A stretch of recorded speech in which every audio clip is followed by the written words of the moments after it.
Amplify, and we're very excited to have a new season starting. September is when we start with our new experts and our new agenda. We do have a survey that we are sending out in our AHA emails, and we welcome your feedback in terms of what you want to hear and who you want to see. AHA with Amplify is a service to you, our business network of business leaders and CPAs. And so this is about you, and we want to make sure that we're giving you what you need. So please do give us your feedback through the survey. We have some cool contests and winnings that will be had, and that survey is staying open until the end of the month. We've gotten some good ideas already, and rest assured, we've got a great business affiliate network of experts to bring to you this year. We're going to be starting with Adrienne in a few minutes, but before I introduce her and give you some information about today's session, I just want to talk about the season in general. So September, October, and November are looking great. We'll take a break in December for the holiday season and then go right till the spring until the July and August other holiday season break. We are looking at having some amazing people on board. So Jan Eden is an author who's writing a book about the CFO mindset, and she's joining us next month in October. So make sure you attend our webinar the third Tuesday of October and see Jan here. She's obviously coached a number of amazing CFOs. She's coached Adrienne. She's a coach of Amplify and myself at many times too, and a connector. And so it'll be a really great opportunity to hear from Jan in October on our webinar.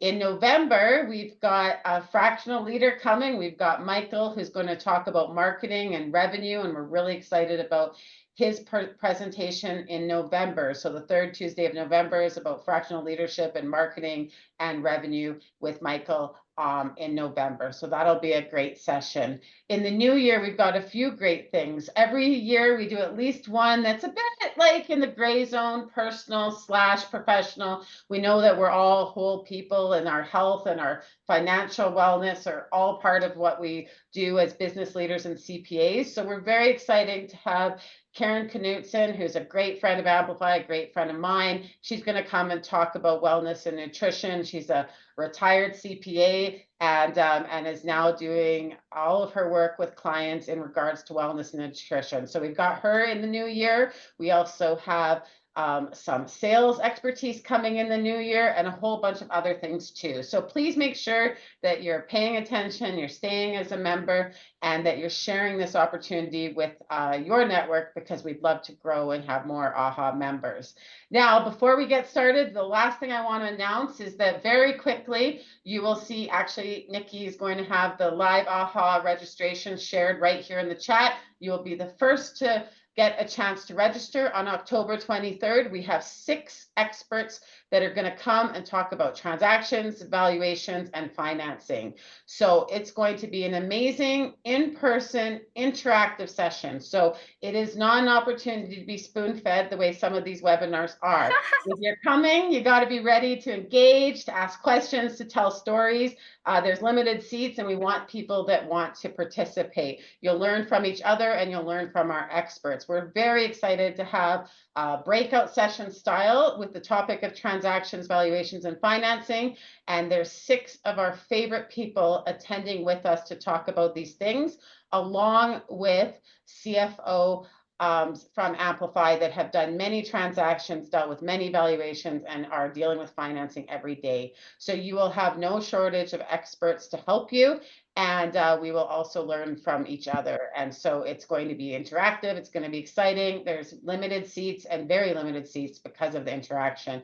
So I anticipate we will sell out quick. Make sure you take a look at that link. You're the first to get it attending here with us today. AHA members will also get the link this week. And then following that, we will open it to our general newsletter subscribers, but it may be sold out before it gets there. So that's October 23rd, our first live event of the season. And today is our first webinar of the season with Adrienne. She is back because of popular demand. She is, it's true, right? My people feel like they're better at their jobs because they've read Adrienne's book and they've seen Adrienne's webinar. And some of them revisit her last webinar over and over again when they're having troubles. And so you might do that too. You can go back to the one that she did a year and a half-ish ago, And of course, you're going to learn with her today. So today we're talking about productivity, which is a team sport. It is tied to what she has written about and has the 24-hour rule. You can see the pretty book behind her, blue and yellow. And it's a great book. I really recommend it. I got a chance to read it when it was still a PDF.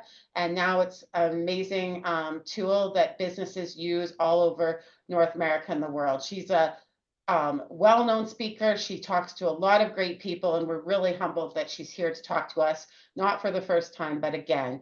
Thank you, Adrian, for bringing your expertise, for helping us all be productive. This is the month of productivity. Thank you.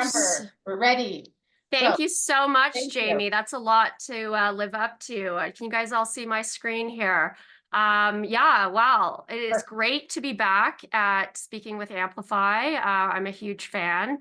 Thank you. I'm glad that you enjoyed last year's presentation on the new culture of documentation. Today this is almost like a corollary discussion today, and I'm sorry, you know what, right now why I'm acting all funny is I can only see 2 of you online, but I'm sure there's more of you, I hope. You can all hear me, right? Yes, everyone can hear you. Okay, that is funny. I can only see you and Nikki. So today we're going to talk about my little mini workshop, I call it, on productivity as a team sport. As Jamie said, I'm I'm the author of this lovely book, The 24-Hour Rule and Other Secrets for Smarter Organizations. You can think of this as the world's first mass market book on documentation best practices. But my day job is actually running an internal audit firm called Risk Oversight. So I certainly understand our core clients, our CFOs and controllers like yourself. And it's great to share my passion for productivity. I will admit that the productivity advice and tools I opt for are often unconventional, or the things we don't talk about enough. And that's what I'm going to be sharing with you today. I'm not going to stop for any questions or comments, but feel free to add things in this chat if you know, and that would be a great way to seeing. And I'm so sorry, I can't see participants. Okay, now I can see you guys. Apologies. So what we're talking about today, our agenda is very straightforward. Number 1 is just what is productivity as a team sport, or PATS as I like to call it. Then we're going to get into part 1, which is the critical difference between big T and little t team productivity, working as a team or as alone. And part 2 will be the bulk of our session today, where I will share with you what I call the 8 super secrets of team productivity. I have a helpful download that you can take to follow along for this session. All the concepts that I'm sharing today are based on productivity advice that I've written about in other materials.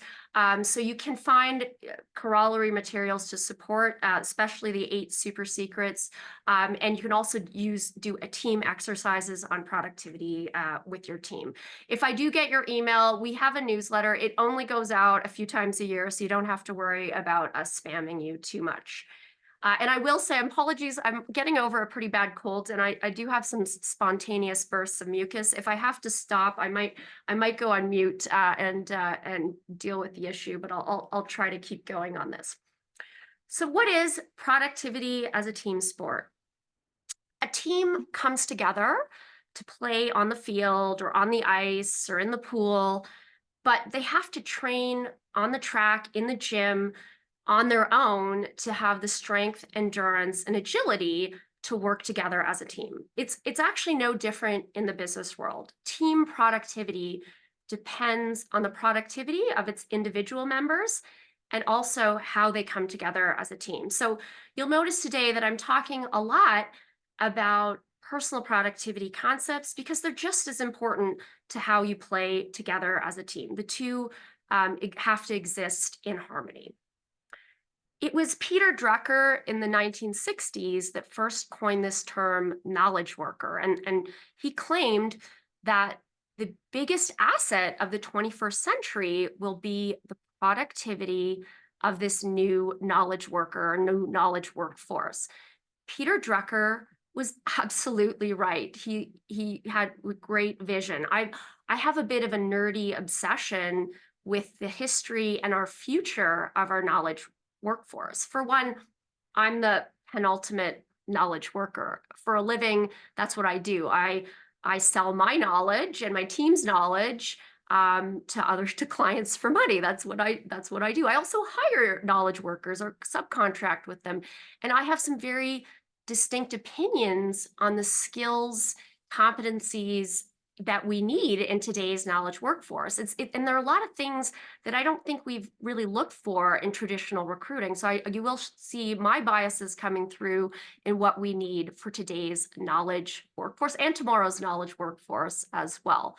Now, the knowledge worker that Peter Drucker named in the 1960s is shifting dramatically. We could spend the next hour just talking about these shifts, but some of the key shifts going on nowadays are, number one, obviously technology. That's not really a transformation. That's not really something new that you're hearing, and especially to my accounting, finance people on the line, I'm certainly seeing at our clients how much of how many accounting software is going obsolete or going end of life at the end of the next year or two, and we will see massive changes, which we're already starting to see in the world of finance and finance systems. The second biggest change is people, and overall, companies are looking for a leaner workforce, and I see this in risk models and risk strategy. Pension plans are disappearing. Companies are looking to de-risk by a lower employee headcount. This has been a trend that has picked up, and I think will actually pick up in Calgary over the next year. Even doesn't really matter what the price of oil is. This is meaning a bigger move to the gig economy. Gig economy. I've been a gig worker for 20 years. That means I haven't had a job. There's more and more people joining the consulting third-party workforce. I call these gig workers. This is a trend that is continuing. And number three, big thing, big theme I've seen at clients, you're probably experiencing in your own work, is the theme of do more with less. Companies are looking to be leaner, and this plays to the move to bigger transformation, lower headcount. There is a theme running across everywhere of do more with less. All these themes in our knowledge-based workforce lend to the very need for people who are great problem solvers. I personally have a bias loving to hire people that's their core skill, is really going in and solving problems. And I would actually argue the best CFOs, controllers, senior accountants I work with are actually great problem solvers too. It really doesn't matter if you can memorize every accounting standard. It's about your ability to identify and really solve problems. I'm sure my friends at Amplify would agree with me on that one. So you'll see the themes of today is about productivity, specifically around knowledge workers and solving better problems. Let's jump into this critical difference between big T and little t team productivity. In my documentation training, and as my Amplify friends will know, I talk extensively about how important it is to recognize the difference between big D documentation, which is your stuff like your formal records program or your big enterprise content systems or your formal policies. And understand that it's the little d skills, like how you take notes, how your team has the habit of documenting and recording things in a timely manner, how they share information, that make all the difference in documentation projects and the success of documentation programs in your organization. And I still believe that. The same actually applies to team productivity. We talk a lot in productivity circles about the big T, how our formal org charts, formal job descriptions. There's a big push for many productivity tools, apps, calendar items, and so forth. I think it's really all about the little t. It's about the habits of your individual team members, their discipline, and the momentum they cause on projects, the energy, the synergies, whether they get along. Really, productivity as a team sport is all about the things we don't see.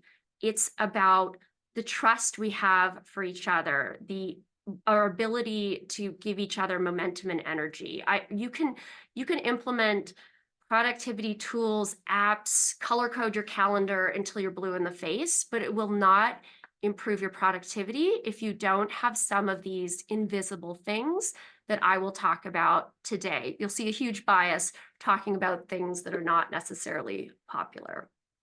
Before we get into our 8 super secrets of team productivity, which I hope you're very excited for, by the way, I wanted to start with very first thing for team productivity in my mind is to decide when to use a team or not.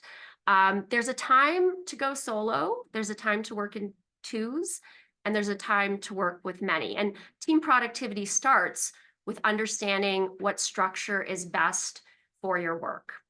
As someone who started my consulting business with 0 resources, although going solo is not a great long-term strategy, it is a great teacher of many things. You will learn skills that you never thought you could have.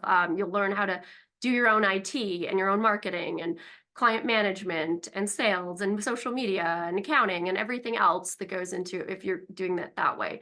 There's also an expression that you've heard many times. If you want to go fast, go alone. If you want to go far, go with others. Now, the point of this expression is really to go with others. But the reality in the work world is there are also situations where you have to go fast. If you are up against a major deadline to get to the board that night, it is not the best time to try to train the junior accountant into doing a certain task for your organization. As controllers and CFOs, you're very practical people, and you know this, that there are actually opportunities where you have to go as fast as possible. I certainly have these situations in my business as well, where you balance the need to go far and go fast, but there are situations where you definitely have to go solo. If you look at risk oversight or my business, Bell Humor Co., you will notice I have a very distinct bias for teams of 2. Twosomes can be extremely powerful when you have the right twosome, when there is a natural cross-checking energy, accountability partnership, when you have the right 2 people working together. Twosomes have a lot of the advantages of a team, like in terms of accountability and cross-check, with a fraction of the administration. You don't need very fancy tools to have teams of 2. This is you will find the coordination needs go up substantially when you move to a 3rd person. So there are many situations in your business life where I think teams of 2 work just great. Bigger teams, when you have to go to 3 or more. Obviously, if you're doing an audit of an international company like Walmart, you're not going to just bring in 1 or 2 accountants. You're going to bring in a big team to handle high workload. The other reason for needing a team is when you need a broad range of skills, pretty obvious as well. Also, you might just need a team when you want redundancy, scale, and reducing bottlenecks. Bottlenecks are something I'm good at creating in my own business, by the way, and I know that having a little buffer in your team environment can help reduce those. But a word of caution, using a team comes at a cost. As soon as you add a 3rd person, the collaboration demands go up substantially. There's a brilliant article in Harvard Business Review that talks about burnout, and it claims that one of the reasons we're burnt out and really suffering from too much work is the collaborative demands of our remote world. It's gone up by about 50%. I actually completely agree with this. When I look at my to-do list, I'll have 20 emails I need just for collaboration on a daily basis, usually more I should be doing. So although there is a quasi-religious belief in the corporate world that we always need big teams to do things, You should do it when it checks one of these boxes, when you have the workload, when you need a broad range of skills, or you're looking for redundancy, scale, and training, because always teams do come at a cost of collaboration. Before we get into the 8 super secrets of productivity, which I'm sure you're very excited about, you only have one homework item for today. Everyone has to tell me at the end what their favorite secret is. You could also reflect on which concept your team does very well, which one your team does poorly, and what PATS concept, productivity as a team sport concept, you're going to bring to your next team meeting. And I'm sorry, I'm going to get a quick drink. This cold, I'm gonna drink before, but I want you guys to start a drum roll, please, for the first super secret of productivity. The first super secret of team productivity is maybe not a very big secret at all. I call it FOYOS, and it stands for focus on your own stuff. Now, if you really want to substitute the word stuff for something stronger and ruder, go right ahead. FOYOS is my corollary to FOMO, the fear of missing out. It's about focusing on your own work. In my extensive experience working in different teams and with different clients, I can tell you that the biggest source of failure of teams is actually the lack of focusing on your own stuff. So if you want to break down FOYOS here, number one, focus. So that means putting your attention on something and not elsewhere. On means I'm on it. Your means your own work and not someone else's. Own means you own it, it's yours. And stuff means everything you're responsible for, your responsibilities, your work assigned. It's often way beyond just your formal job description, really your court that you have to manage. Let's break down FOYOS a little bit more of how you can put it to use at work. Number one is know your job. Now, if you're the goalie on a sports team, on the hockey team, your job is to stop as many goals as possible and not to be the top scorer in the NHL. That's pretty obvious. But in our knowledge-based work world, jobs are a little more nebulous. Really, our formal job descriptions can only go so far. It's actually a struggle to know your job. It's something you have to think of very seriously. Now, many of you here today are leaders or business owners, and I can tell you it's not always clear-cut. No one comes to you with a formal job description.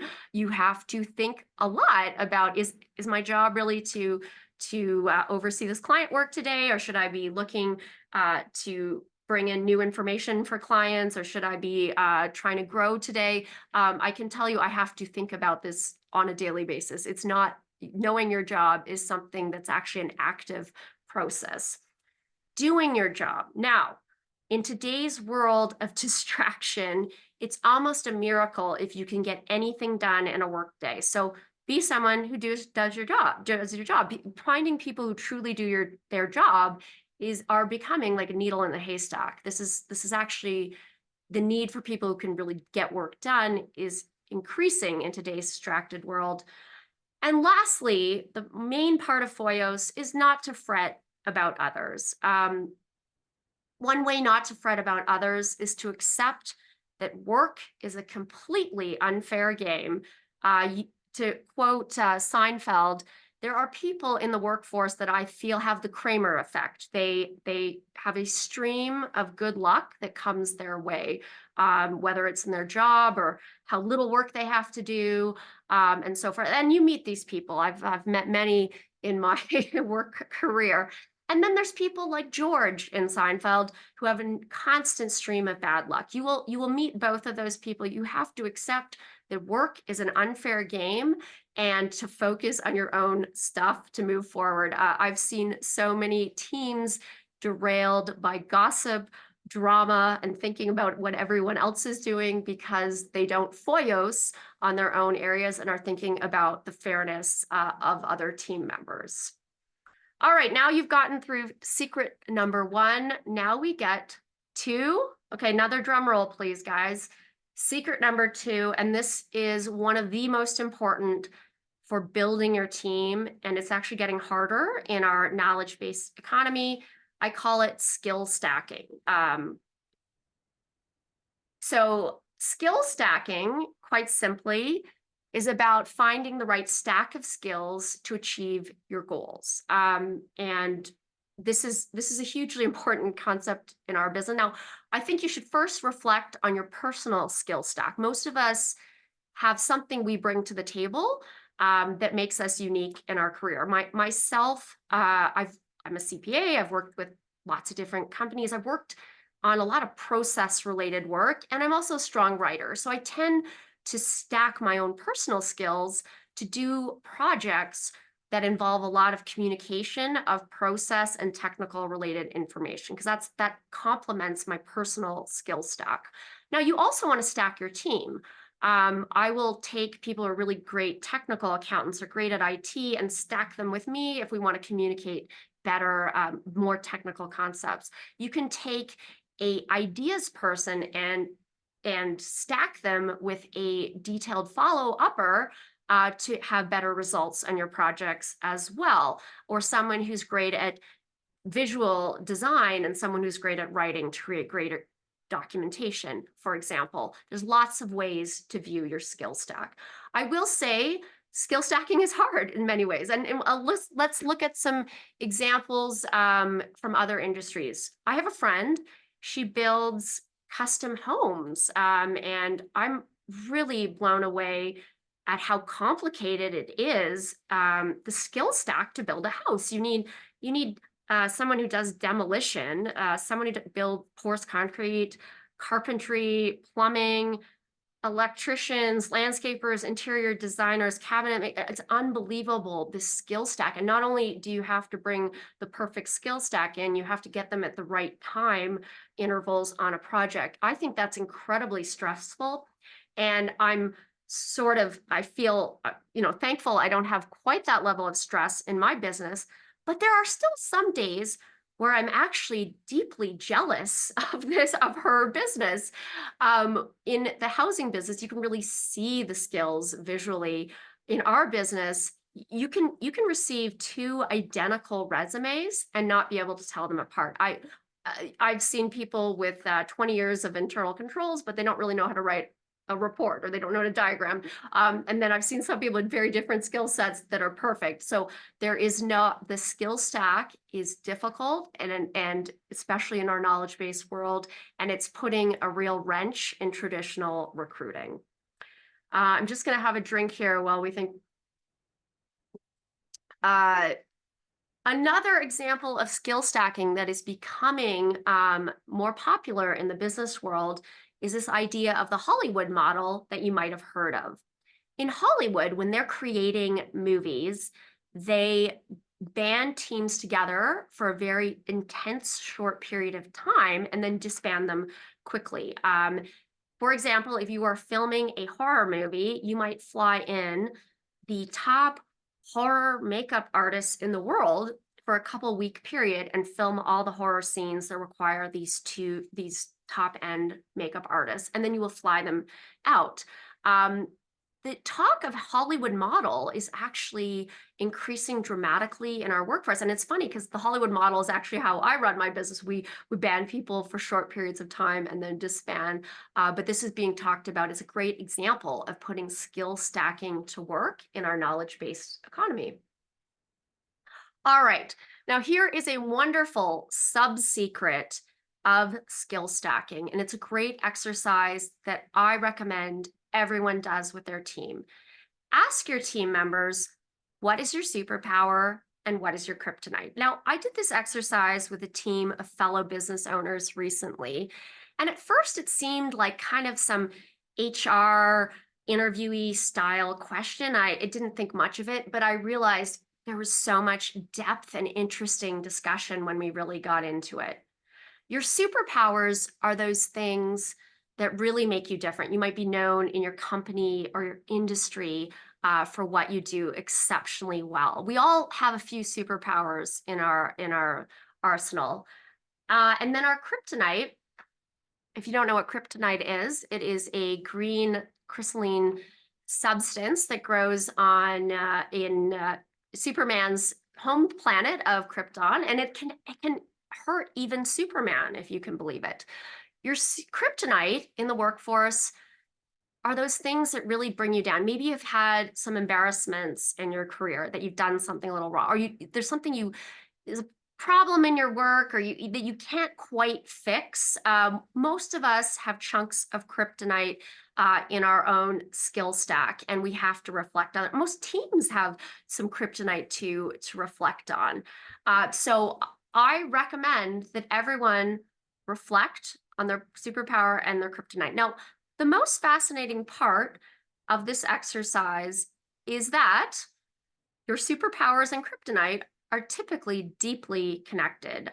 My personal superpower is that I'm very good at creating things from scratch. I don't need a lot of instruction. If someone gives me a blank slate, I can figure it out for a client. On the flip side, I'm also particularly terrible at following instruction. I cannot follow a HelloFresh recipe or an IKEA manual. I'm hopeless at these type of work, ironically. My other superpower is I'm great at jumping into things, and then I'll just figure out the details later. On the flip side, my kryptonite is I'm not always the best planner, and I can overcommit to things. But what's interesting is you can't necessarily remove all your kryptonite because they are connected with your superpower. You might be a really focused person who gets a lot of work done, but it maybe hurts you socially. Or on the other flip side, you might be someone who's super social, but it hurts your ability to focus. Again, it's about reflecting and actually taking this exercise to your team to figure out the superpowers and kryptonite and how you can best skill stack them to play to your strengths and overcome your weaknesses. All right, the third secret of team productivity, which is one of my favorites, is the trust equation. Now, of all the super secrets I'm going to talk about today, 7 of them are my original idea, but this one is not my original idea, and I love it so much, and I think it's so relevant that I want to share it with you. At first, you're probably saying, why the heck is Adrienne talking about trust in a productivity workshop? Well, if anyone has had the experience on working on a team that doesn't trust each other, you will quickly realize how unproductive you can be. And trust is so important in knowledge-based work, where you really depend on an intimate connection with someone else to get your work across. And I think we don't talk about trust enough. Now, maybe it's just the accountant in me, but I love how this book, The Trusted Advisor, breaks down trust, which is kind of an elusive concept, into an actual tangible equation. That trust equals credibility plus reliability plus intimacy over self-orientation. Full disclosure, my husband and I have had huge arguments in the past about how to win and lose trust in business. He feels trust is all about relationship. I feel it's all about delivery. When I actually stumbled on this equation, we were able to kind of come to terms that we both saw trust as a different thing. We were both kind of right and wrong at the same time. Let me break down trust and what it actually means. So credibility. CPAs, we place a very high weight on credibility. Credibility is like our designations, our education, our experience, the companies we've worked with. It's all those kind of big formalized things that make us credible. Reliability is hugely important in my business, in the consulting world. Credibility might get you in the door, but if you don't deliver on what you say you will not keep clients for very long. Reliability keeps your trust up with people. You will trust people who say and do what they say they were going to do. Number 3, intimacy is about our personal connection with others. Now, as CPAs, engineers and lawyers, we're actually particularly bad at forgetting about intimacy. We put huge weight on credibility and reliability, and sometimes forget intimacy has a lot of weight in the equation as well. So it's very important. Our personal connection can be weighted just as heavily as our credentials. And the last component of this is self-orientation. So you can have all the credibility, reliability, and intimacy with someone or a team member, but if they're just in it for themselves, you will not trust them. And of course, you probably have that situation in your own business life that you can reflect on. Now, trust between two peoples, I think that equation applies beautifully. It's a two-way street. Trust becomes a many-way street in the world of team productivity. So it's even more complicated. And I'm not going to pretend to be able to have an equation for that. There's lots I can say about trust. I will say, I think people put different weights on the trust equation. I think some people do put a lot of weight on credibility. Some people put a lot on intimacy, some people on reliability. It's about knowing your audience and your team to really understand where their weight lies in that equation. I've worked with some people also for a very long period of time, whether they're clients or subcontractors, people work for us. And I can tell you, trust ebbs and flows over the life of your relationship. You might have someone you have to build trust with, and trust goes really well for a long time, and then it kind of dwindles and you have to regain it. I've seen many iterations in my own business life, and I'm sure you have too. Trust does not mean blind trust. As they say, trust in God, but lock your car. You can still check up on your team members' work. That trust does not mean blindly trusting people either. All right, now we are getting to our lovely secret 4, which is also one of my favorites because I think it's so relevant for today's knowledge workforce and the ability to just get stuff done, which is becoming harder and harder. I'm going to introduce what I call the 4 codes of human workflow. Sorry, another drink here. So we talk a lot about workflow in the corporate world right now, but the workflow that I want to talk to you about is not SAP or ERP systems or TQM. It's about the ability to human flow information and tasks and get work done. This is also under talked about.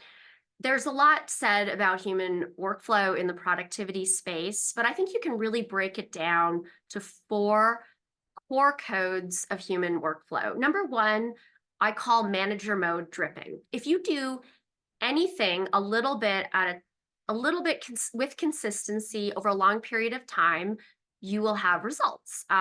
This is the mode I use to manage projects. We usually have maybe about 10 to 15 projects on the go at once. I will be checking in constantly, maybe not give things a lot of attention, but that's the mode you use when you're in manager mode, and you want to make sure there are no drop balls on your plate, and you just want to check in. Dripping is also a technique when you don't have a lot of time to give something, but you have a larger goal. My book, The 24-Hour Rule, it took me probably 5 years to write, which is not very impressive, but I did have my kids were very young at the time. I have three kids under 9 and under right now. I was running a business. I didn't have a lot of time to give the book, but I would do it a little bit at a time over a 5-year period to equal a result. This is another way of moving a project that maybe is a bigger idea and you can't chunk off big amount of time. Number 2, finisher mode sticking. This is the complete opposite. This is where you just push a project until it's done. This is the most efficient. It doesn't mean you necessarily get it done in one day, but it might mean you go back and you don't start anything new until you've finished that task, or at least pushed it to a logical conclusion. We lose a lot of time every time we switch tasks. Our brain needs to re-gear up on something. So you're actually the most efficient if you just push through. Number 3 is batching results mode. And this is where you take strategic groups of tasks and put them together to get a result. I personally use this quite a bit for email. I find it much more efficient to sit down to write about 20 emails than it is to write 1 or 2. And you can use this to get better results and with similar tasks. And the last efficiency mode, or the code of human workflow, is time boxing. And this is a very popular technique with productivity experts. It's where you give yourself a specific time, AKA a time box, to get tasks done. You could give yourself 2 hours to finish that report you're working on. That's an example of giving a time box. Now, while it is a very powerful productivity technique, I will admit it is the one I struggle with the most because it demands a lot of planning and a lot of discipline. But hey, I'm working on it, and I'm sure you're working on things too. There are a lot of productivity experts out there, and they typically will sell one of these modes over the other in their own writing. I personally feel that's a bit dangerous advice. In the reality of our work lives, we actually balance these codes just like you're not hard coded like a computer is. You can actually choose which logic you use. Try to think of that way when you're planning your tasks. This is also a great exercise to do with your team, because I find that most people have a certain way of working and they're really strong in using certain codes and less strong in using others. So on the note of workflow, I will give a little bit of a plug for my concept of the 24-hour rule. This is a concept I've been talking about a long time, where we need to when we flow information, we actually have to flow it with how our brain thinks and how it dumps information. So I'm going to give another shameless plug for my book, The 24-Hour Rule. And this we will not get into hugely today, but many of you did join my session on the new culture of documentation. We get into this extensively about how to maximize your personal workflow with how your brain works. Again, we tend to dump a lot of information within 24 to 48 hours. But we will not have a lot of time to get into that today, because we have to get in to all our super secrets of team productivity. All right, drum roll, please. We are moving to the 5th super secret of team productivity. This one is called use what you know. And it's actually the hardest for me to explain to others, but it's probably the super secret that means the most to me and my work. In my work, for a living, I pretty much get information out of people's heads and onto paper to make it more valuable and tangible. This is a skill that is so important in our knowledge workforce. You are a more valuable member of the knowledge-based economy if you can get information out of your head into something tangible that people can action. A technique I call use what you know draft means you build drafts at certain points of time when you have enough information. I use this extensively in my internal control business or in internal audits, where we write drafts, not necessarily when we have all the information, but we have enough to gear our thinking and our conclusions. And this is a great way of focusing your attention on the right areas. An example that I did give in the new culture of documentation presentation, but it was one of the most stark examples of in my own work of where the use what you know really works, is I was working on a pipeline construction project. I was asked to do a draft with a little bit of information they provided me with for a new finance process. Although the process was new and a bit different for this company, it was really based on lots of pre-existing processes and areas that I've worked with many times. I developed a nice little draft in a day and circulated it to the boss. And my client really liked it. But we got a call on Monday where another business analyst was going to take over the project, and he used completely different techniques, where he had big workshops, interviewed about 70 people.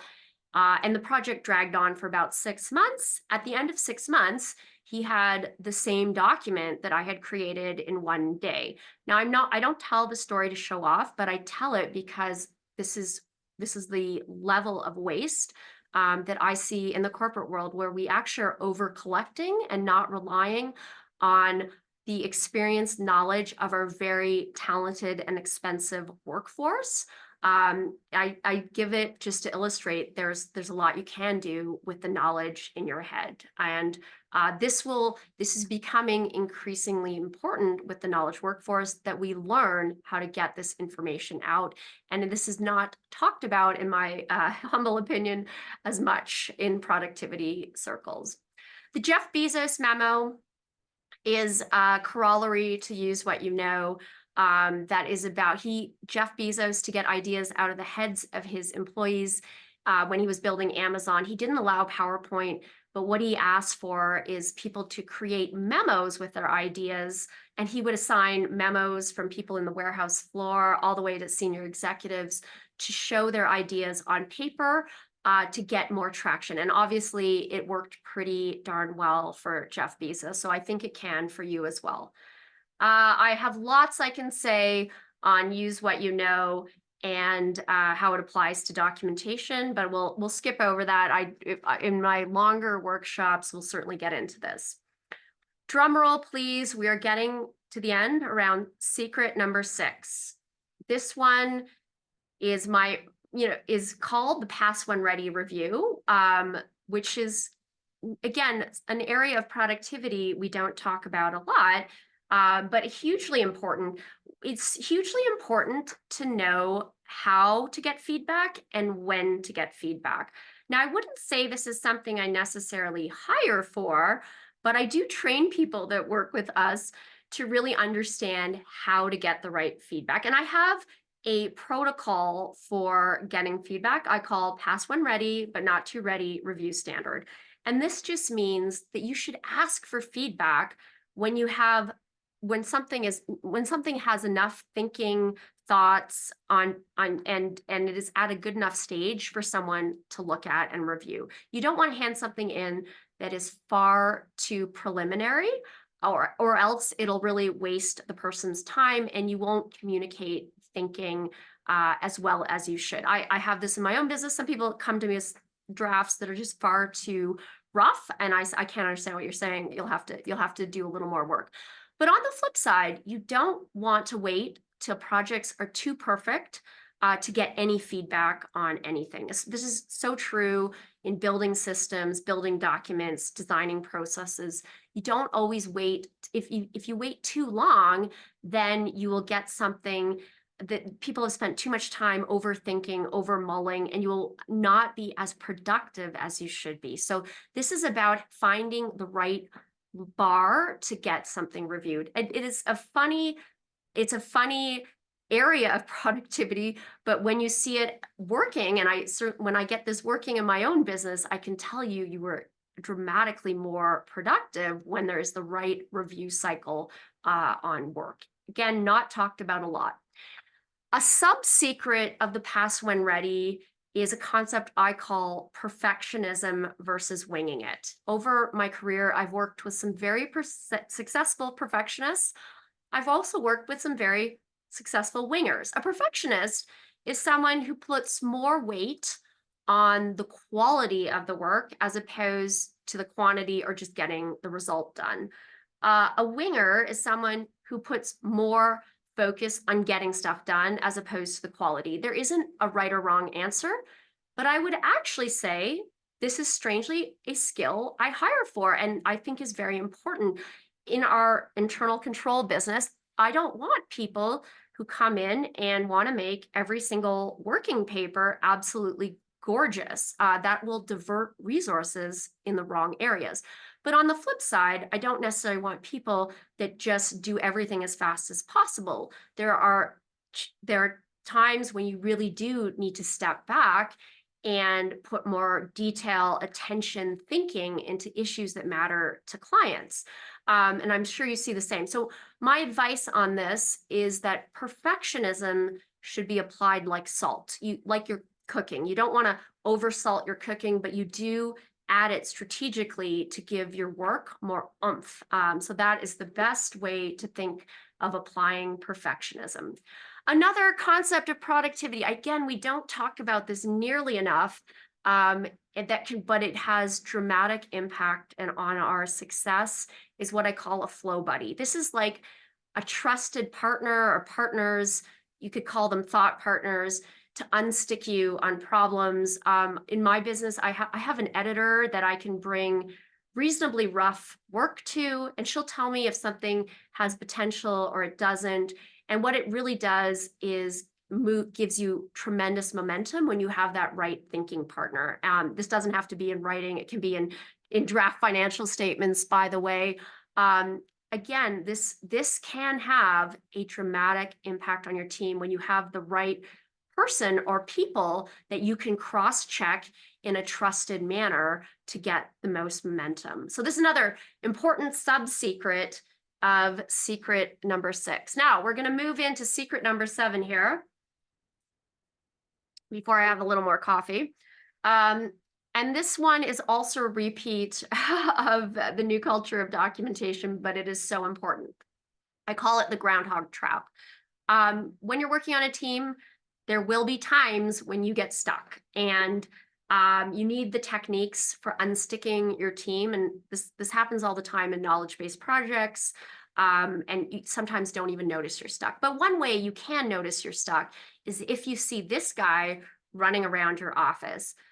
Groundhogs are conversations about the same thing over and over again when you don't take action. Have you ever had the same conversation this week that you had the week before, or you heard the same topic discussed about 10 different ways in your organization, or even felt deja vu when you're sitting at work? If you've said yes to any of these questions, then you have what I refer to as groundhog issues in your organization. Almost every company has a few groundhogs running around. Actually, most people have groundhogs in their personal lives as well. Today's session has talked about a lot of techniques for getting rid of groundhogs, like flow buddies, like FOIOs, like the Jeff Bezos memo, by the way, because I do think a lot of groundhogs come from just not getting things on paper or not taking responsibility. Groundhogs can also come from overkill and its close cousins, overthinking and overconsensus. Overkill is basically diverting too many resources that actually gives you the opposite effect. And this is one reason I see companies stuck. They're actually giving things too much time, too many people, too many systems, too much budget, and it can actually lead to stuckness. There are many ways to overcome groundhogs that I've already talked about today. This is a bit of a plug for documentation best practices, because our groundhogs are often caused, in my opinion, by people not willing to get things out of their heads and onto paper. But you've learned so many techniques today that hopefully you will overcome it. All right, so big drum roll as we get to our final super secret of team productivity today. And this one is designed to help you get started with productivity. I call it PGO-R, or plan, go, regroup.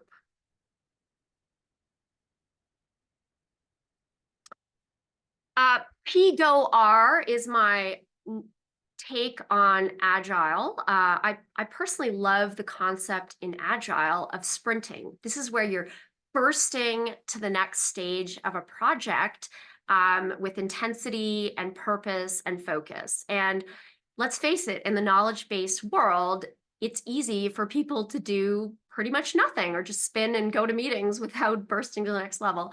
I'm deeply focused on this in my own work. I'm constantly thinking of the next sprint, the next step, and I actually visualize this when running knowledge-based projects. In the Agile method, it's actually really geared, though, to product development, and it has a 6-step method. I've basically knocked it off and just stripped it down to 3 very basic steps that have the same idea. That's plan, go, and regroup. So any project that you start off with, you need an overarching plan. I certainly do this with my clients in the internal control, internal audit world, where we always have themes and big picture concepts for the year. I love planning to a certain degree. I think it's a lot of fun. It's actually before the stuff hits the fan. And most accountants and professionals actually love planning, almost to their detriment. But where the challenges in planning is not in the high level planning, it's in the micro planning. It's always to get to the next step. And that's where I think most people should put most of their effort. If you think of like steps or sprints in your project, your core of your planning, the hard stuff is always to get to the next step. I've seen beautiful, intricate audit plans and project plans that have been completely scrapped because, quite frankly, they're over archetyped. You are better off having high level plans, especially in our knowledge-based world, and then really micro planning for the best. Go is golden in my world. Go is where the focus of your work should always be. I have no absence of projects that I have seen in the corporate world where we have so much busy work and administration and meetings that we de-emphasize go and not let team members work in a state of go. I've had a project manager once that wanted updates twice a day. Of course, the team couldn't get much done. That's a bad example of a lot of burdensome administration taking away from go. And number 3, regroup. Regroup is kind of my personal take on meetings. I don't love meetings, but they do serve a purpose. My personal belief is meetings should be for 2 purposes.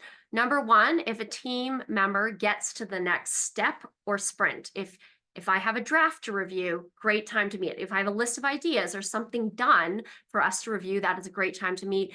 And second reason to meet is when someone is stuck. That's when you need a thought partner, when you need a flow buddy. That's another great reason to meet.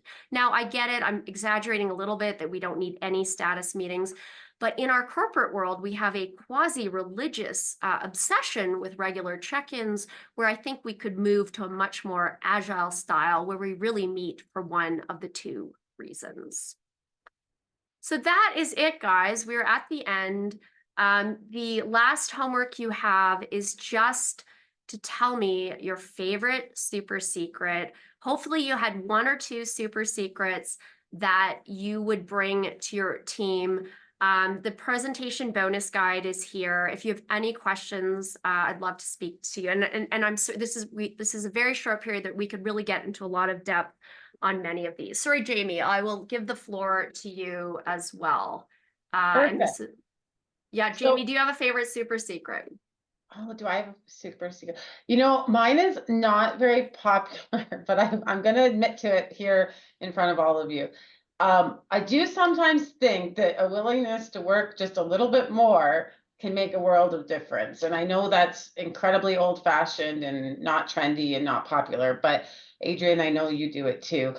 Sometimes just putting an extra hour in can mean that you're present with your kids, you're present with your friends, you're able to have that much more fun. And so a little bit of overtime might not be cool, might not be 2024, Yeah. but it can free the brain so that you're actually present, as opposed to, you know, I've worked with a lot of people that are very boundary driven and they, you know, pen down at 5 p.m. and then they're stressed and worried all night long and have anxiety and burnout. And I just sometimes wonder if the hours and hours they spent stressing about what they didn't finish could have just actually been done in 50 minutes.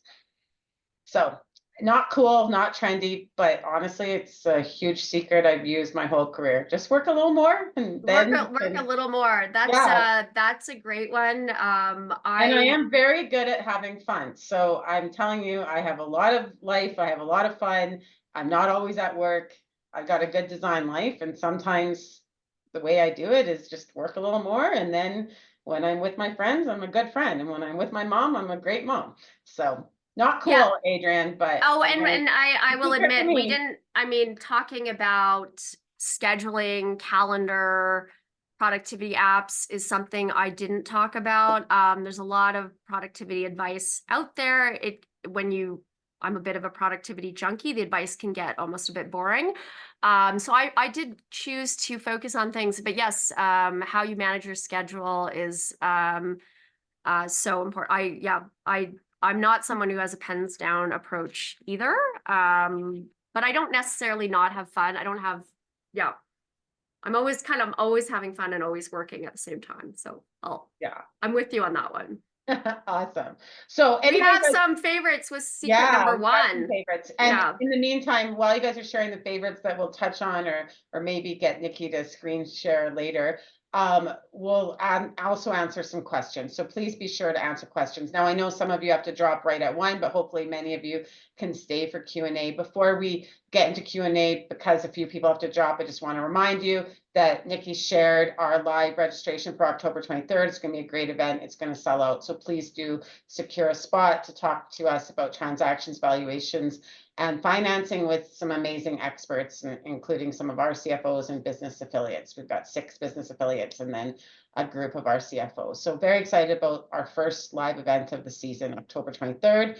In addition, we've got Jan coming the 3rd Tuesday of November to speak to us about her CFO mindset and her book that's coming out shortly. And we also have Michael coming to talk about revenue and marketing, and he's a fractional leader in our community. So that'll be really great as well for November. So really good season starting up, a survey contest for those of you that want to contribute ideas, presenters, or things that you'd like to see here at AHA.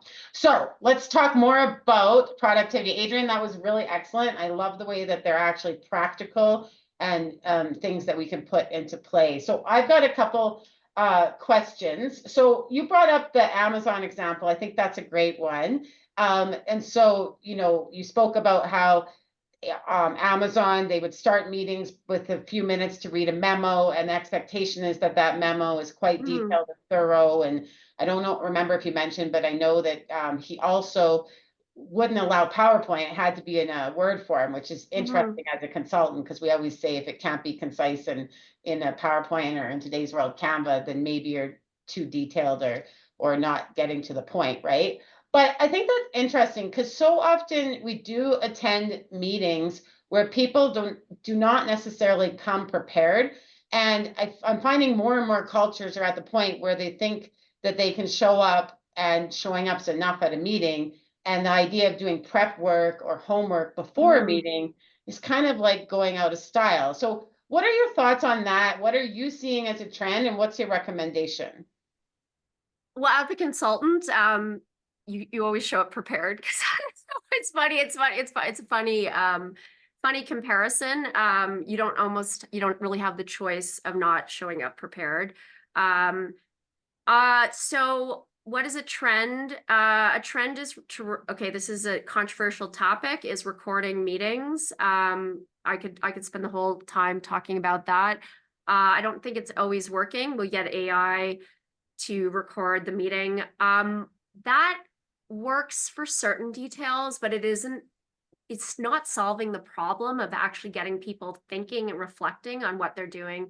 So the Jeff Bezos example, I think is brilliant. I don't use this exactly, but having people think about things and actually get them to share and articulate their ideas is remarkably powerful. And it's not just about, this is sometimes lacking in our corporate world, where people just talk and leave a meeting and nothing happens and then they come back. I mean, it doesn't really matter if you have AI recording. You need people who actually draw thought and can lead to decisions by either getting things in writing is one way. It doesn't have to be a memo. It can be an email. It can be in many different formats. But that is powerful, and it isn't a skill we all have in the workforce. So I have a huge bias to thinking this is a very important skill, especially as we see problem solving becoming so important. I think it's hugely important in the finance profession right now, but you have to be able to communicate those ideas to get them on and to give them traction and momentum. Excellent. Yeah, I think, and I think at the end of the day, it's about setting expectations, right? And so if you have the expectation of that thinking time or that detailed memo or the homework or whatever prep or planning you're expecting for a meeting, you have to be consistent and clear, and then hopefully people will raise up to that, right? Otherwise, they may think that taking the time and showing up is the expectation, and that's what they'll do. Yeah. I mean, I don't think all meetings need to be tightly scripted. There has been that trend.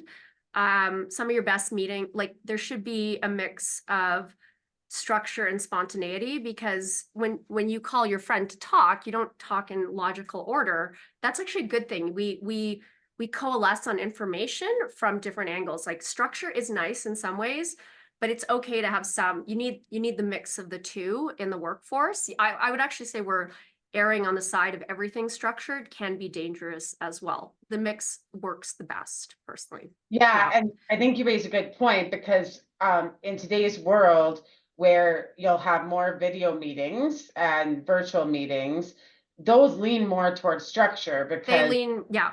yeah, because it's awkward to shoot the shit if you're, the first two in the room versus if you were in a physical room together, you would absolutely have unstructured time as people like figured out their water and showed up on time, right? But it's uncomfortable in a video, and so I think that is it's interesting because sometimes when we try to be more structured, more productive, we have this offset that actually makes us less productive. And you kind of touched on that when you were speaking about collaboration too. Yeah, absolutely. Yeah, so my personal belief is you mix the two. Structure and unstructured works the best. And you do need people, I might say something at the beginning of a conversation, and then by the end of the hour actually come to a different conclusion. That's not a bad sign. That actually means I've been learning and vetting my thinking as I'm talking to you. If you are overly structured, maybe it's my first thing I said we're going to stick with. I see this a lot because we listen to clients and take notes and process their information and pull it into conclusions. And so you will actually see people change their mind. That is not a bad thing. That's actually how it's part of our learning process. And I think sometimes we're getting a little obsessed with getting people a little bit too structured in meetings, because in any event, balancing the two works the best. All right, we have some different a lot of people like Secret One. That's kind of interesting. Yeah, no, that's true. Question on the pass when ready. No, what was it called? The review one. Pass when ready, but not too ready review. Yeah, It's that kind of one. a mouthful, I know. Yeah, Yeah. sorry. I was trying to write it down quick and then I can't read my Yeah. writing. So pass when ready. I think that one's interesting in the sense that um, you know, you can have that manager and for most of the people that would be attending here, most of the AHA members are business leaders and therefore Yeah. also team leaders. I think it raises a good point as a team leader that, if you have that red pen syndrome, I always call it, where you just, Mm. no matter what's given to you, you just red pen it to death and you're changing everything. The result of that, I would argue, is that your team members are going to give you things that are less than ready, because no matter what they give you, you're criticizing it and red penning and changing and Mm. editing it, right? And so Yeah. I remember I was taught once about your team members you should start with an A. So you have an A plus, and unless you downgrade yourself to a B, you're starting with an A plus, which means I'm not going to change little stupid things that don't add value, or if I am going to change it, maybe I'll do it myself instead of giving you a review point so that you have to take the action after. What are your thoughts on that, as how we as people leaders can encourage people to give it at the right level based on our behavior? Because if we're overly critical, it's going to downgrade the quality we receive, because people are going to be like, they just change it anyways, what's the point? But on the other hand, Yeah. if we're not giving feedback and teaching and showing them what they could have done better or different and helping them learn, then we're also going to have we're going to live the consequences of that. So from a manager, how can you encourage people to hit that Goldilocks spot you're talking about? It usually takes the pass when ready or not too ready. I use this all the time in my team. You build a lot like relationship with people, though. I don't think new people, there will always be a bit of a learning, like call it flow buddies or whatever. When you have to build that kind of trust between two people, it takes a bit of time to develop. So I don't think it's rare that you hire someone and the flow is like perfect between for that review relationship. Okay, in my business, I do a lot. I edit pretty substantially. I mean, that's part of the work we do is we have to hand in. There's not one right answer, but I have a lot of experience in writing, reporting, and communicating technical information. I would say I don't know. I don't have that. Do people get discouraged? I wouldn't say so. I mean, I'm not using a red pen like you get in the audit world. I remember the actual red pen on the big files. Like we had paper files. I remember the red pen. In most knowledge-based projects, when there isn't a right or wrong answer, like an audit, it's back and forth. It's not right or wrong. So I wouldn't say I have that like animosity, like kind of audit review notes is an old school term, and we kind of carry that over like a scar for way too long in our career. That's actually, I think CPAs can get an aversion to having any comments or review notes quote because of that early experience. But I think that's actually a misnomer, Jamie. Like I think we actually have to overcome it. The strongest knowledge-based projects have just a cross-checking going back and forth, and there should be no hard feelings if someone comes in and has a different way of thinking of it. Yeah, I agree. I've worked with people that come from that kind of CPA culture, and they go, it's almost like it's a bit of a psychology ingrained in you that you have to almost outgrow to grow more as a knowledge leader, in my opinion. I don't know if I answered exactly, but yeah. I mean, you do. I don't have a perfect way. To be honest, if I feel something needs to be, my number one objective is delivering the top quality product to my clients. So I will do that for our work. I don't necessarily have to, like, I'm not necessarily as concerned of whether someone feels sad about that, but I don't have that animosity with my team because it's not reviewed like a formal quote audit review note. Yeah. Yeah, no, that's good. So question, I think you see my LinkedIn, and I told you I forewarned you this morning I was going to talk about it. So some of the productivity things, and we didn't touch on it directly, but definitely indirectly you touched on it, Adrian. Some of the things that I'm struggling with as a business leader myself is here at Amplify, we have work-life flex. It's quite real. It's not at all not real. Part of that is that we're in client service, so there's not a FaceTime issue. There's not an office that you have to clock in and clock out of, Yeah. which just naturally lends itself to more flexibility. But I've had staff that have had full out burnout. My favorite example is a person who started the day at 7, then would drop pen and parent at around 8:30 till 9:30 to do breakfast and drop off. Then chose to have their kindergartner sitting next to them during the morning, which I'm sure Wow. Yeah. stretched your focus and your energy and your attention. Then would have a lunch break to drop the kindergartner off. Then at the bell would pick up the kindergartner and the grade 2 child, would take time to feed and do activities and bath and put those young kids to bed, and then be back online at 8 or so and work till 9, 10, sometimes later. So rarely managed to put in a full 8 hours to Amplify, but was working 7 to 9, 7 to 10 every single day.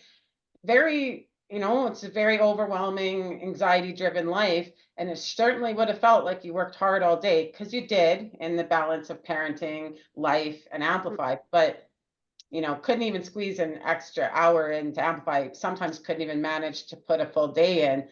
And I just think that there's two sides to the coin of work-life flex, and what the consequences of our decisions. And I'm seeing that more and more with our clients, and some of the jobs we have to replace, and some of the leaves that people are taking. It's like, sometimes leaning into the flexibility is creating consequences that weren't necessarily anticipated. And just wondering, when it comes to productivity, what you see in regards to that. And as I mentioned in LinkedIn, there's also like the switch cost and getting into flow versus switching tasks and switching locations frequently. And then, there's the old-fashioned route management. Back in the day, a salesperson would have to write their route to prove it was efficient. And now we got people running, to the chiropractor, and then downtown, and then back home. And not recognizing that there's a lot of inefficiencies in their day. So work-life flex, I think, has some consequences, and I'm curious to hear what you're seeing and what your ideas are as a productivity expert. Well, I am personally very focused on just deadlines and work in my own business. I don't put a lot of attention to when people work. The PGOR model that I talk about is actually how I work. We meet, we have little mini deadlines all the time, and we regroup to get to those. So with my team, I don't really look at their schedule that much. Maybe that sounds, maybe that's, I don't know if that's old fashioned or new school, but that's the way we've been for a long time. So focus on deliverables does cut down. As a leader, you're just focused on what people produce, and that matters a lot to me. I do think one source of burnout is this collaborative demands. I talked about it earlier, but Harvard Business Review, like a great article on burnout. It's called Burnout, and I can send you the link. And it claims that our collaborative demands are up 50%. So that means we are spending so much time collaborating that it's actually increasing our administrative work like by 50%. And like it could be a large part of your day. So as an example in engineering is engineers used to sit in like a big room and draw out plans, and you'd have like a lead engineer at the front of the room. And then if someone had a question, they'd just walk to the front of the room and they would work on it, or they'd pull up people and then you'd walk back and then you would just do your work. I mean, this is a very old school model of engineering. But that's all changed. Now everyone's online, and there's actually more collaboration needs than that having that lead engineer just sitting there physically in the room with the drawings. We've actually increased our work because now if you want to go get that lead engineer, you have more work to go. And so if you think about that very interesting visual model that we actually used to see in Calgary not that long ago, and what we're seeing today, you can think about how much work that is intensifying. I think burnout is happening because of the increased collaboration, administration needs of the workforce. And that is huge on finance and controllers, who often bear a lot of the weight of administration, busy work, increased regulations. I feel very badly for my controller, CFO clients that bear so much work, and we have increased regulation too, Jamie. Yeah, if you look at financial regulations, they're up like 3,000% in the last 70 years, and they just keep getting stronger and stronger. This is putting, with that and the increased collaboration demands, it's putting a lot of stress on our finance professionals. I don't have a perfect solution for this, unfortunately, other than to control your busy work, obviously control distraction. I didn't get into a lot of personal productivity techniques. If you use the 4 codes of human workflow, that's one way to view and to optimize your personal productivity. Yeah, and I think it's important for, the leaders that are attending with us to recognize it in themselves, and then also recognize it with their team. And, to your point of that engineer example, nowadays what would have to happen, instead of standing up, kind of checking out the energy of the dude up front, now you got to book a meeting, you got to search calendars, maybe there's some back and forth on that Yeah, meeting, then you got to attend the meeting and stop whatever you're doing to attend the meeting, and meanwhile there's a break in between instead of just getting it done. And so all of that is little, and we sometimes don't realize how much it adds up. And that it's not that the collaboration, it has increased in the sense of like yeah, needing help. It's the fact that now to collaborate takes 4 steps versus yeah, literally 7 steps up front. And so recognizing that, and then of course add to that, if someone's working at 7 at night because of their kids and off at 3, and then the other person is more traditional, now it's, that much more to juggle. So we should just recognize that these things add up, and that maybe there's ways within each of our teams to help each other out to avoid that burnout or the collaboration that isn't effective, because the conversation yeah. itself is still needed. The difference is you have to book a formal meeting now, as opposed to just walking 7 steps and tapping someone on the shoulder, right? Yeah, so there's a lot to be said in that world. collaboration is supposed to be this nice, fluffy, wonderful thing, but it actually is having an ugly side in causing burnout. That maybe it's not a popular topic. I did mention it a little bit at the beginning that of when to work in teams. I think there are situations you should work solo in twos because the collaborative demands are substantially less when you're from a team of 3 to a team of 2. So there are some I was making the point at the beginning of showing we could have spent a lot of time talking about collaborative demands and the risk of working on teams nowadays. I don't have a perfect solution. You can't bring everyone into the office. The work world is changing. We have higher gig workers. By the way, if anyone's a gig worker and looking for work, please reach out to me. I didn't, no sales here, but I am looking for, we hire a lot of gig workers, as subcontractors in the consulting space. Yeah, I don't know if I can turn the tides, Jamie. I think a lot of these concepts are meant to help knowledge work and thinking and problem solving.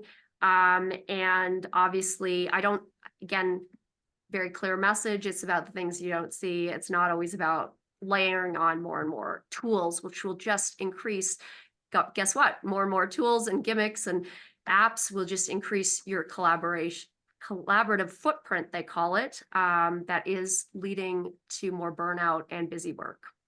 Yeah, no, that's great. So a couple of the secrets kind of indirectly touch on multitasking.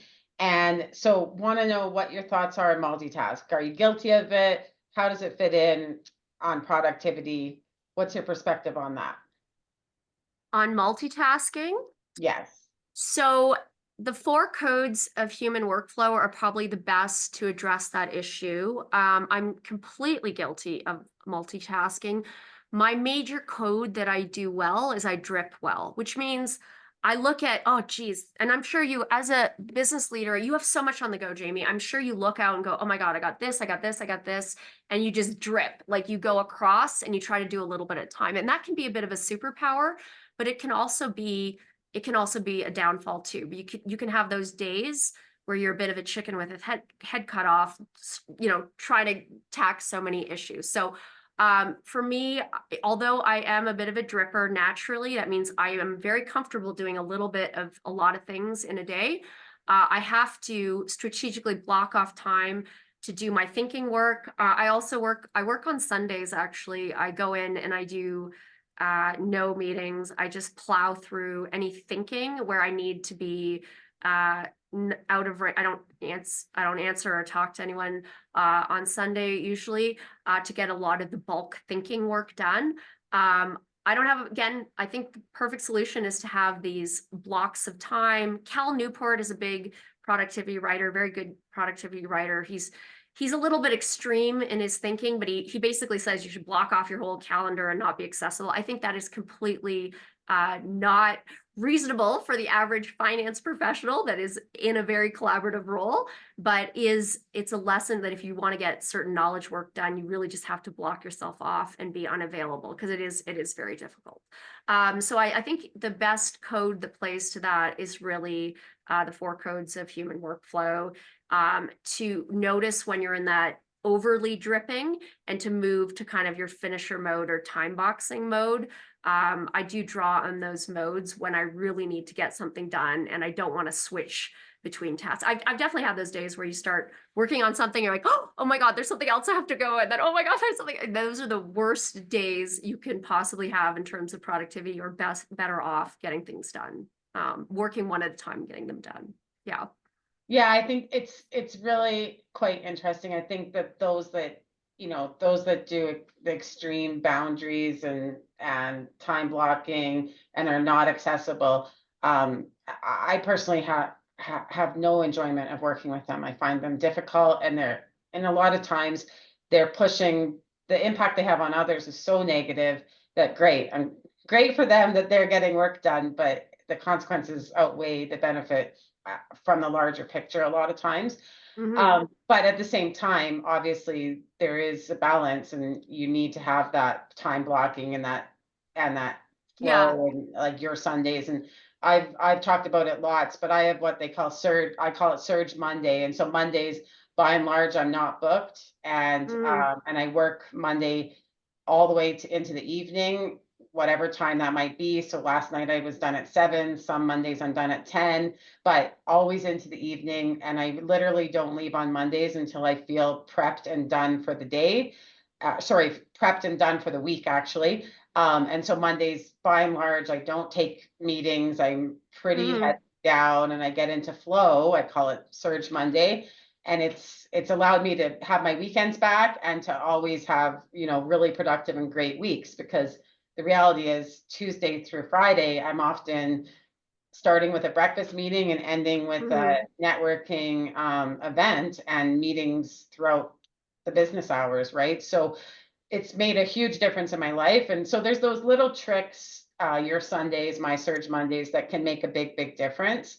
And for some, it's those calendar blocking and not being available, but that mhm. depends on your job and who you're working with, I guess.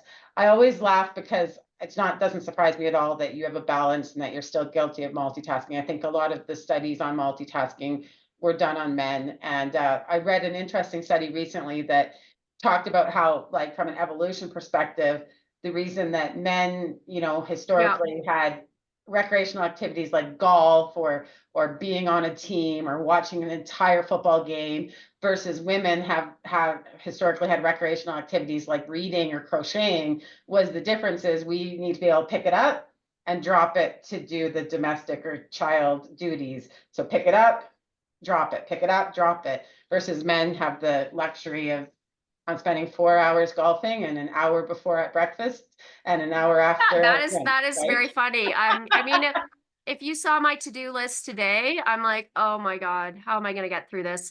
Yeah, I'm totally guilty of it. I acknowledge the weakness, but I think there are days. It's funny because my Monday is actually where I manage my business. Friday is actually where I don't meet people on Friday. So that's kind of interesting. We're in the opposite, but it doesn't really matter as long as you're strategic. Like I like to have a day where I'm like, okay, guys, I gotta follow up on all these projects on Monday. And then Friday, I usually have to do writing assignments on that day or thinking and review work. Same thing with Sundays. So yeah, no, that's very interesting. As you alluded to, being strategic about your week of when you're doing this kind of dripping work and when you're doing the finisher work, when you're doing time boxing can really help to boost your productivity. And it's not something you naturally start as a business owner. You kind of have all this plunked on your plate and you have to figure it out through your own mistakes. I'm sure you've never made mistakes, but I've made mistakes. So I've learned a lot of these from my mistakes, right? Yeah, Yeah. absolutely. No, I love it. So we're out of time. I want to thank you again, Adrian. These are really practical secrets and tips. We'll be sure to share your deck, and within that deck, people can do the QR code if they missed it for the longer details. Of course, you should consider buying the 24-hour rule book as well. It's a great read, and it's available. I believe it's available on Kindle, Amazon, all the Everywhere, typical. every Yeah. Penguin Random House, Amazon Indigo, everywhere books are sold actually. So yes. Yeah, so make sure you consider that as a good gift for your team members as well. So this has been amazing. Thank you, everybody, for attending. We're so happy to kick off again another season and the Thank you so time that much. you give us. Thank you. Have a Thank great day, everybody. thank you so much, guys. I can't wait to hear about your favorite secret. Please reach out if you need anything. I'd love to connect. And sorry, we were a little tight on time. This could be No, a it's much longer session. awesome. Thank you so much. Thanks, everyone.